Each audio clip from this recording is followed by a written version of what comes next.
రాజ్యాంగం భారత ప్రజలమైన మేము భారతదేశాన్ని సర్వసార్థక సామ్యవాద లౌకిక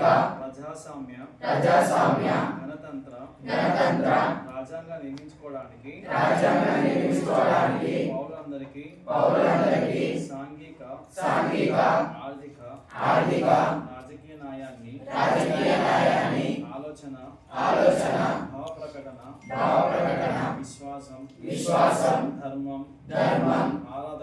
ఆరాధనలో స్వతంత్రాన్ని అంతస్తుల్లోను అవకాశాల్లోను సమానత్వాన్ని చేకూర్చుకోవడానికి వాళ్ళందరితో వ్యక్తి గౌరవాన్ని జాతీయ సమైక్యతను రక్షిస్తూ సార్వభౌమాన్ని పెంపొందించుకోవడానికి 1949 నవంబర్ 26న రాజ్యాంగ పరిషత్ ఎంపిక చేసుకొని శాసనంగా రూపొందించుకున్న ఈ రాజ్యాంగాన్ని మాకు మేము ఇచ్చుకుంటున్నాము.